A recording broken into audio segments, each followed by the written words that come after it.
Hello' everyone, সকলোকে স্বাগতম জনাইছোঁ এটি নতুন ভিডিঅ'লৈ। ৰজনীগন্ধা ধাৰাবাহিকখনৰ আজিৰ আহিবলগীয়া খণ্ডটি চাবলৈ বহুত বেছি ভাল লাগিবলৈ গৈ আছে, কিয়নো যোৱাটি খণ্ডত আপোনালোকে দেখিবলৈ পাইছিলে ৰজনীগন্ধা IPS বিষয়া হোৱা খবৰটো পাই মৈত্ৰী, ৰাহুল, প্ৰিন্সি আৰু ৰজনীগন্ধাৰ দেউতাক সকলোবিলাক বহুত আনন্দিত হৈ পৰিছিল।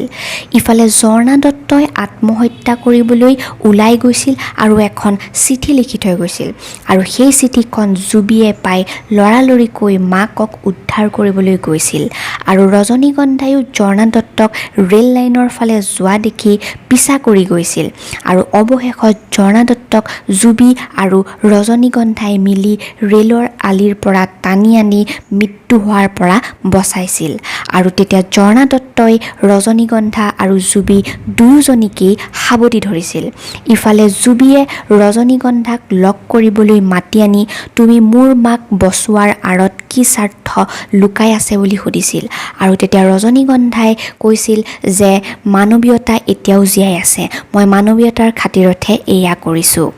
এতিয়া বাৰু জুবিয়ে নিজৰ ভুলবিলাক উপলব্ধি কৰিব পাৰিবনে বাৰু, জানিব পাৰিব আজিৰ খণ্ডটিত।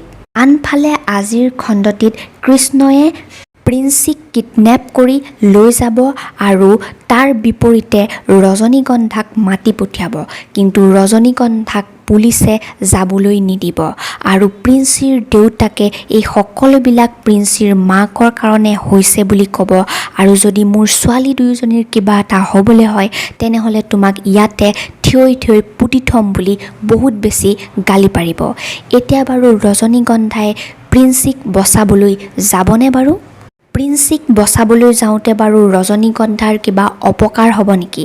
ৰজনীগন্ধা ধাৰাবাহিকখন যিহেতু কালিলৈ শেষ হ'ব, অৰ্থাৎ আজিৰ খণ্ডটিয়ে লাষ্ট খণ্ড হয়, গতিকে ৰজনীগন্ধাৰ মৃত্যু হ'ব নেকি বাৰু?